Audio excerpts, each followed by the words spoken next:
Binge the full week of The Ray Taylor Show ad-free over at inspireddisorder.com/plus. This is The Ray Taylor Show.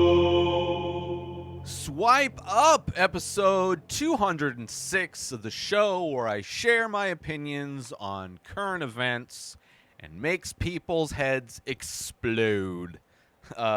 It's always fun to see how hateful people can be in the comments. It's like one of my favorite parts about doing this show is to just see racists just cry and whine and complain in my comments, to see fascists cry and whine in my comments. So let's see if I can squeeze some more tears out of those pathetic humans with this episode. Let's get it started, shall we? With the first story, Brett Favre's texts used in lawsuit over Mississippi welfare funds. In one message, Favre asks if the media could find out where he got the funds and how much he got. Obviously, yes, Brett Favre, they could find out.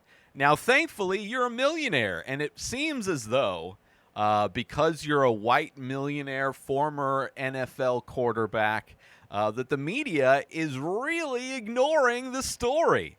Ignoring the fact that Brett Favre got $5 million of welfare money from the state of Mississippi, one of the poorest states in the country.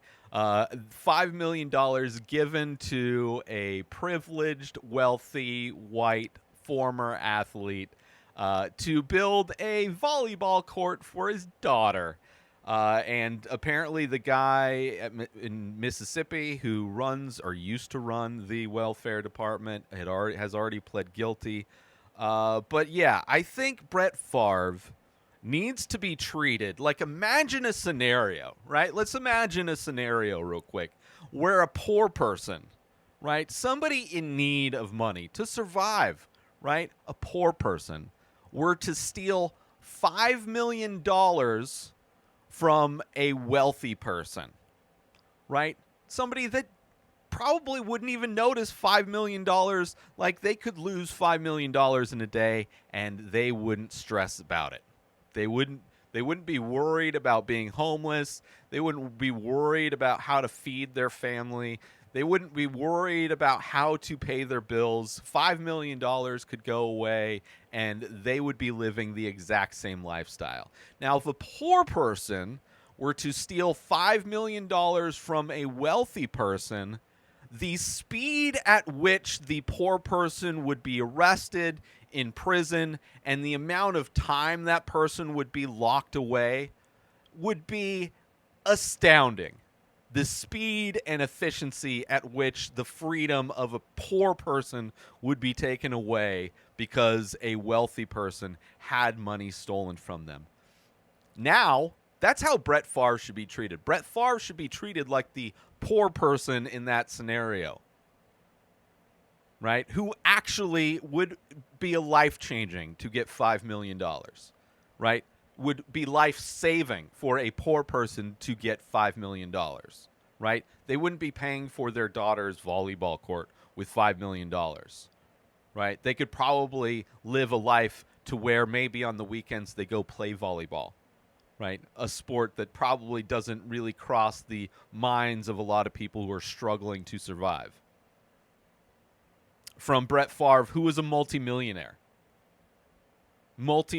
former NFL player, one of the most well-known NFL players of all time.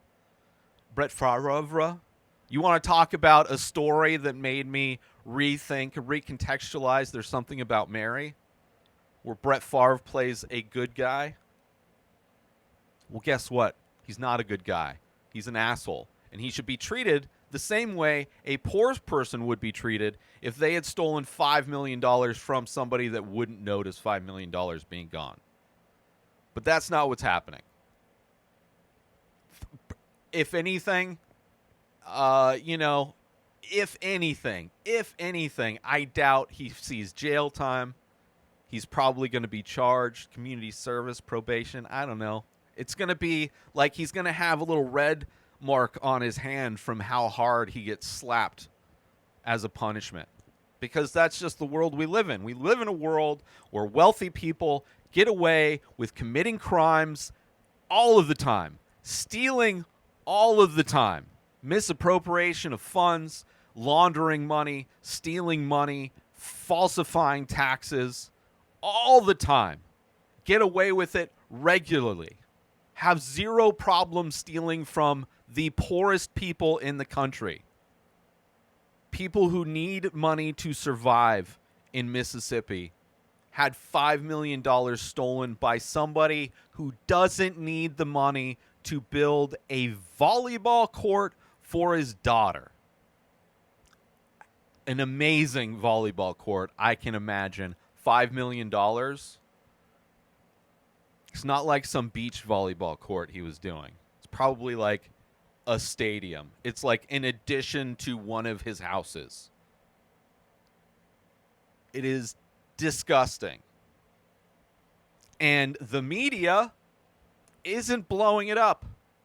You know, if this was a black quarterback, like a Kaepernick, right? Or Vic, right? Black quarterbacks that, you know, one guy, okay, dogfighting, horrible, whatever. He was punished, okay? Probably punished far more than Brett Favre's going to be punished. Kaepernick lost his career for kneeling, protesting the violence that is perpetrated by the police on a daily basis, regularly killing unarmed men, women, and children all of the time. Almost every day there's another video of police officers unloading massive amounts of bullets into the back of an unarmed human being, right? People getting their homes broken into by police and unalived while they're laying in bed. Constantly happens,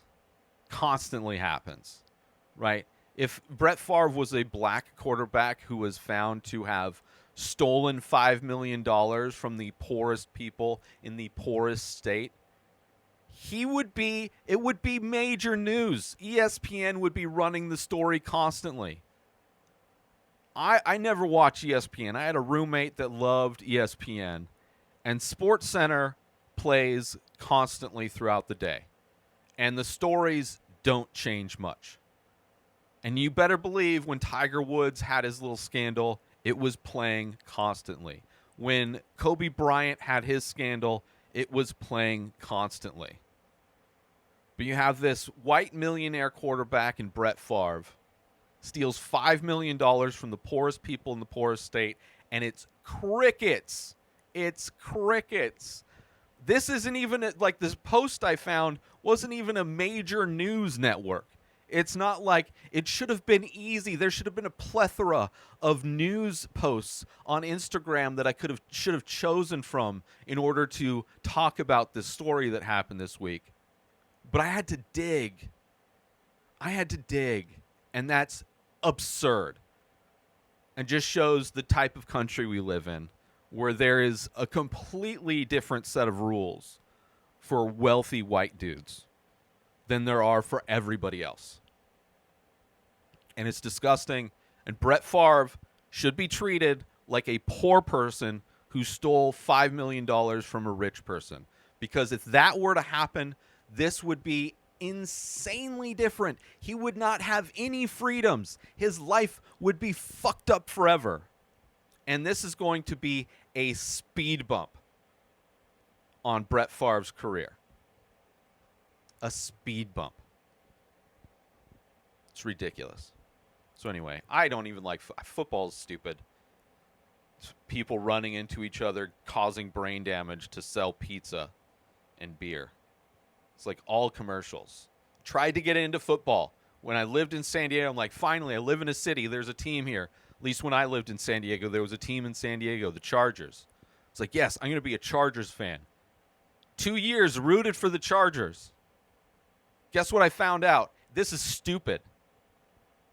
They have coaches that don't know what they're doing. The game itself is mostly commercials. They run a play. There's a lot of standing around, not a lot of action in football, right? brutal hits, concussions all over the place.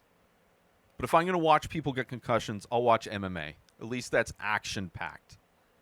Football is not action-packed and full of posers. I can't tell you how many times I worked at Costco selling electronics. I can't tell you how many Sundays families decked out in Charger gear, pretending to be the biggest Charger fans, walk by the electronics department where we have the Charger game on the TVs against management's wishes. They don't want to sell TVs. They tried to do everything to keep us from doing our jobs. Charger game on the TVs, family decked out in Charger gear walking by, and they didn't even, oblivious to the fact that there's a game going on. Posers. Massive posers. It's like, and then people using it to get in arguments and fights. Ugh, it's so ridiculous. So pathetic. And fuck Brett Favre. Not only did he steal money, but he also ruined one of the best Farrelly Brothers movies. There's Something About Mary. Right? Recontextualizes that whole character. Because the whole point was that his character was super nice.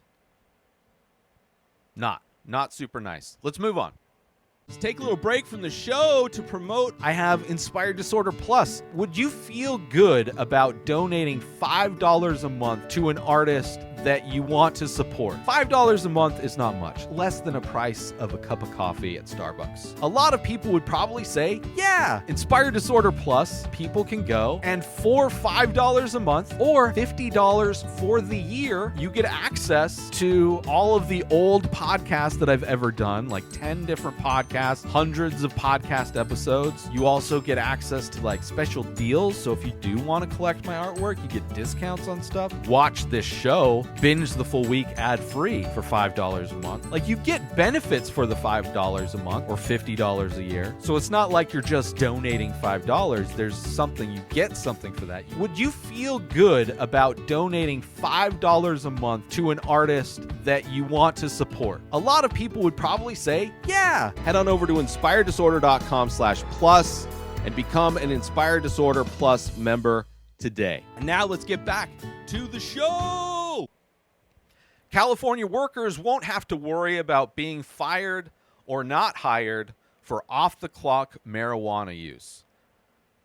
California, for those that don't know, that don't live here, weed is recreationally legal. If you're 18 years old, you can go into a store that has a menu and purchase all kinds of different marijuana products from like 30 different strains of indica, sativa, hybrids. You can get vapes, you can get edibles, candies, popcorn, soda, drinks, all kinds of products, salves, ointments, breath strips. And for a long time, especially when you try to get a job, they drug test you. And the thing about weed is that it stays in your system. The signals that you've consumed weed stay in your system for a month. Now, the effects of weed can go away in a few hours, right? Unlike alcohol, where you will be, if you drink too much, you could die. One, it's impossible to die from consuming too much weed. Hasn't happened. There's a lot of stoners that have tried. Doesn't happen. In the history of mankind, can't OD on weed. You can drink too much and die. And a lot of people have massive hangovers after drinking as well. You could do rails of coke the night before a drug test at a job and not pop for cocaine. I don't know if it's that fast, but it's pretty quick. Most drugs go through your system fast, and they can't test for it. But because weed has been used to demonize and imprison people and take away their freedoms and insert them into the prison industrial complex, the newly branded version of slavery that is private prisons, weed was the demonized thing. Propaganda all over the place, kind of coming back now. It's got to demonize, the right has to demonize somebody, so let's demonize pot smokers. So it's good. Finally, recreational. That's good. It doesn't matter. Like, it's one thing if you're high at work and something happens. Okay, there's a problem there. But drug testing somebody could be drunk. Somebody could be, take all kinds of other drugs. I mean, stimulants are pretty recommended and required in a lot of cases for a lot of jobs, especially considering most jobs want you to do more than you're paid to do, work off the clock, as it were. So that's good. It will soon be illegal for California employers to let workers off-site and outside of work marijuana use be a factor in hiring and firing decisions. I know a lot of people who were fired for all kind, like medical marijuana constantly in California, in San Diego. It's ridiculous. It wasn't recreational then, but it was medical. But it's like, the reality of weed is so ridiculous. It is like one of the most innocuous drugs that you can put in your system. And it makes you like, it makes you happy. It makes you like want to have fun and be joyful and maybe eat a lot. Maybe it hurts your memory. Short-term memory kind of goes out the window. Concentration kind of hard on weed. Side effects. But other than that, it's not like it doesn't impair you the same way alcohol impairs you. It's not like as dangerously addictive as opioids, which, you can get a prescription from a doctor who loves to prescribe opioids, which kills people all the time. Anyway, I'm happy about that. That's good. One of many things I enjoy about California. Cost of living, a little high, sure. But at least, like, during the pandemic, they took care of their people. Not taking care of the businesses, as it were, right? Taking care of the human beings, which I enjoy. I enjoy human beings taken care of. That's what the government should be working to help, the average human being, not the profits of business owners, not the profits of massive corporations. Not that California doesn't have problems. It's not perfect. But on the range, the spectrum of how horrible a state could be to live in, I am far more excited and appreciative to live in California than if I had to live in Texas or Florida or Ohio or any of these red states that just pretend like you're free but literally have so many laws against living. They have more laws in support of guns than they do of people. Anyway. So it's good. Good news for California. And good news for,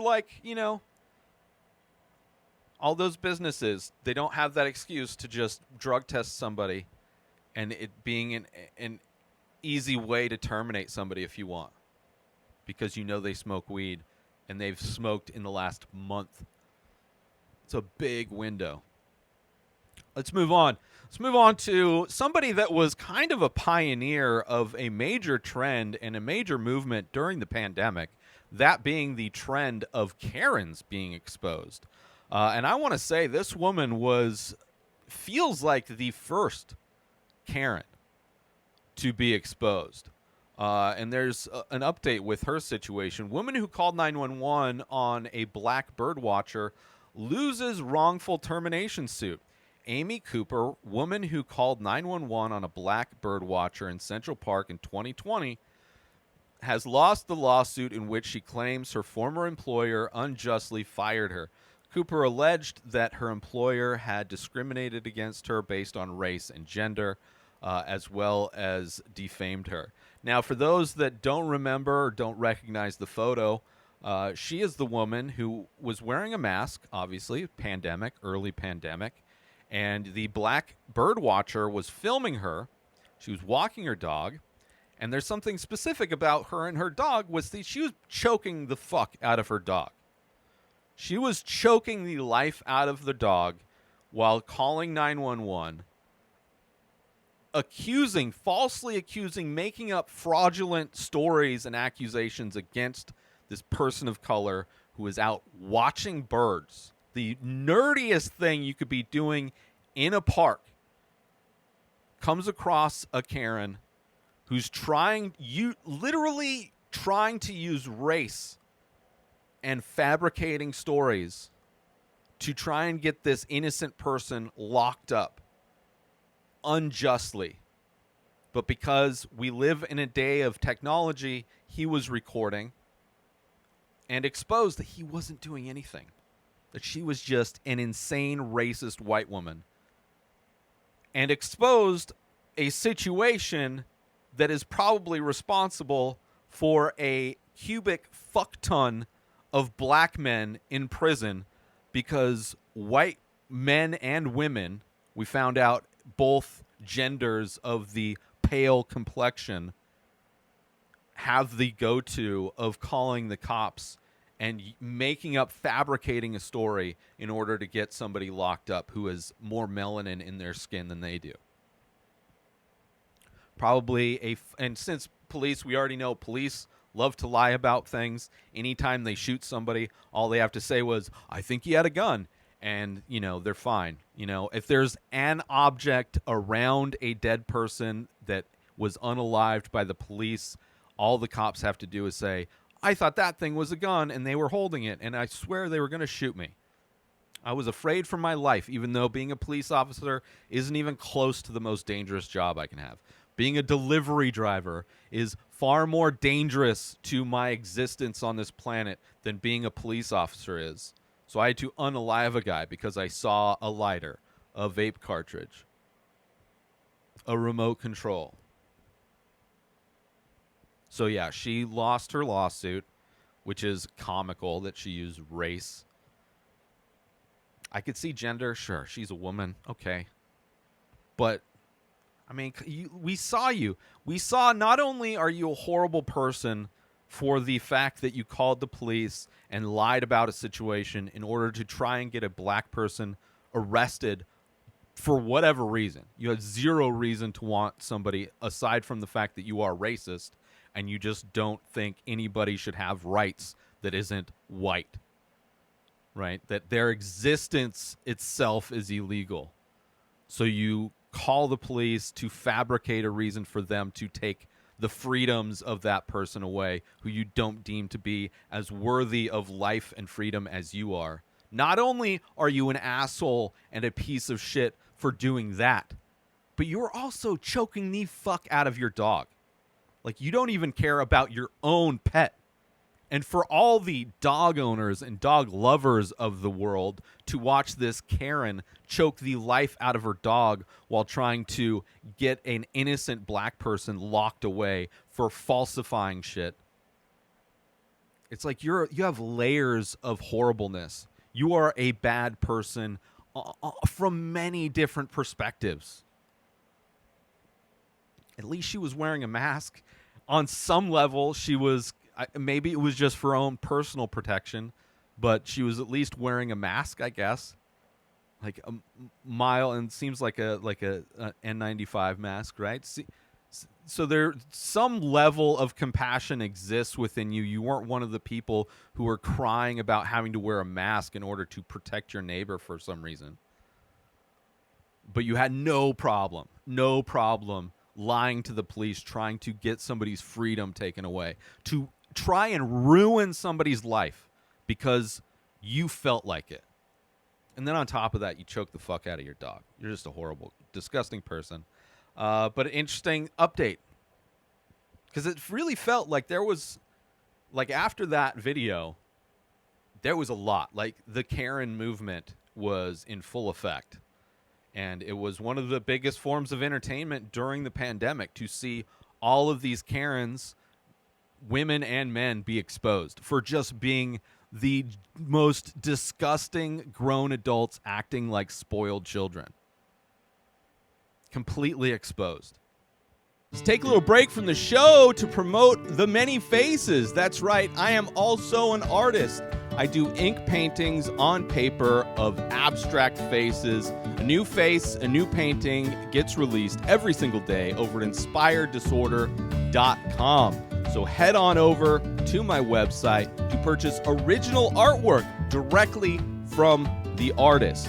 Also, there are prints available for select images. Head on over to inspireddisorder.com, buy original art, buy prints if that's your jam, if you want 8x10 prints on high quality paper. Also, if you're looking to wear some art, there are shirts available with original artwork by myself. Select faces from The Many Faces are also available in t-shirt form. You go to inspireddisorder.com, you buy original artwork, you buy prints, you buy shirts. You're supporting an artist directly. And if you're the type of person that likes to invest in NFTs, there are also NFTs available for select faces. Go to inspireddisorder.com now. And now let's get back to the show. Let's move on to this is the last story, right? Are you kidding? Yes, this is the last story. The Taliban is banning PUBG from promoting violence, quote unquote, promoting violence. Highly religious extremists took over Afghanistan when the U.S. pulled out. Censorship, very common in religious extremism.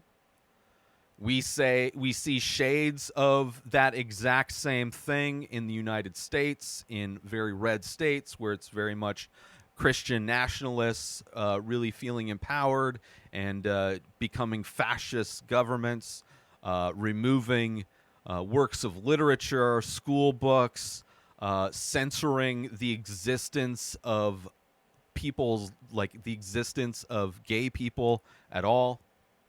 I talked about a story how Saudi Arabia is censoring Netflix, wanting them to take down their LGBTQ-friendly content, comparing that to very similar thing to what different red states are doing, trying to make the existence of being on any kind of sexual spectrum other than straight, making all the other possible identities and realities people could live as being disgusting or harmful in some ways to their kids, blaming art, blaming writing for the reasons of the society having issues, right? That's conservatives have been blaming art and wanting to censor art forever, blaming music, blaming video games, blaming movies, blaming literature.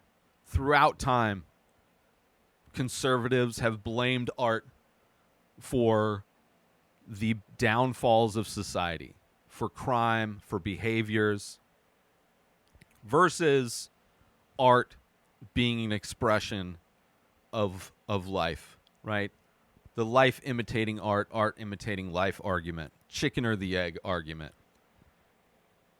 Right? A lot of conservatives want to blame violent video games and violent movies for mass shootings, despite the fact that every country on the world has access to those same movies and same video games.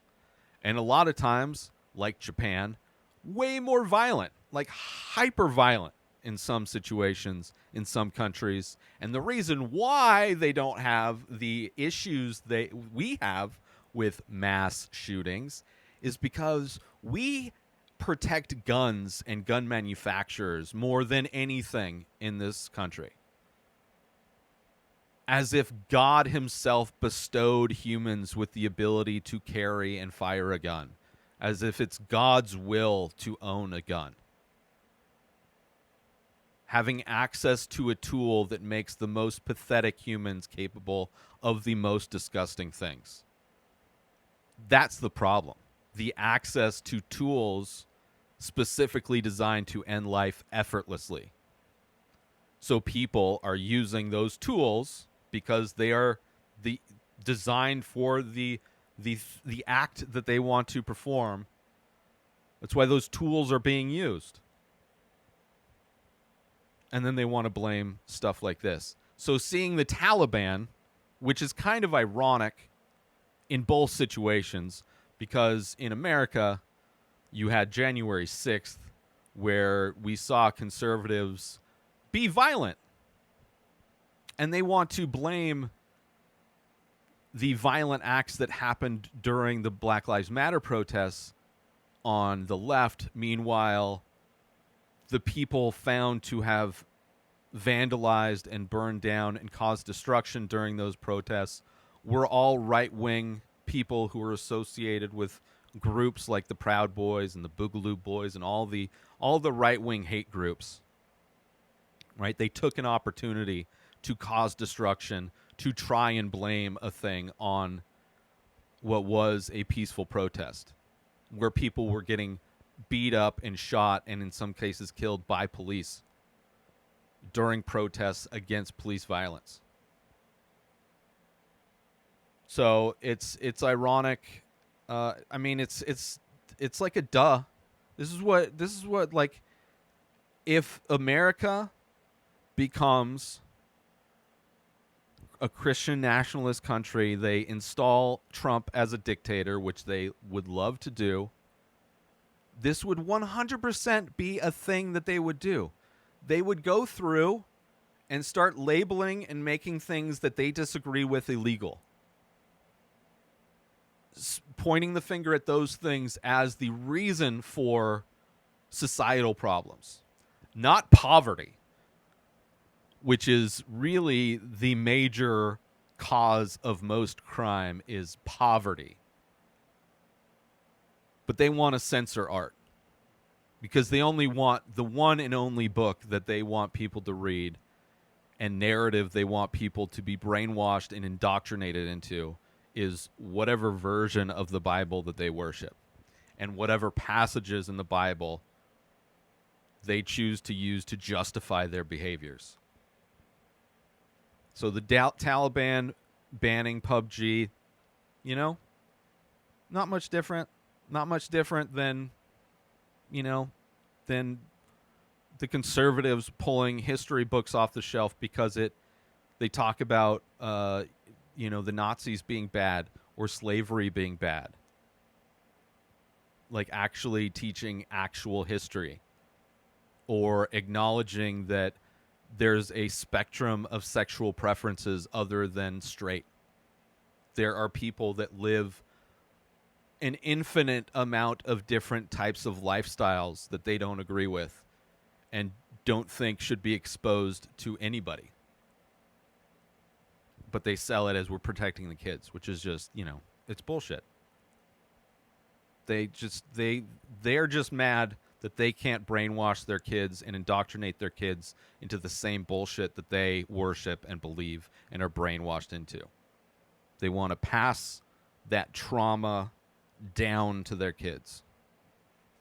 So anyway, kind of funny, kind of ironic. Let's do some shout outs and get out of here, shall we? Shout out to News Nation Now. Shout out LA Times. Shout out Now This News. And shout out Pubity. But most importantly, shout out to you. New episodes of The Ray Taylor Show come out every single day. Subscribe on YouTube and everywhere our podcasts are found. Binge the full week over at inspireddisorder.com/plus. Buy Ray Taylor Show merch over at inspireddisorder.com. And follow the show on Instagram at Ray Taylor Show. Have a wonderful day, everybody. Peace out! Today is the day where you wake up and you realize that everything that you've been dreaming about, everything that you've been wanting, every goal and wish and hope that you've ever had can become real. Dreams can come true. What you manifest in your mind, you can bring to reality.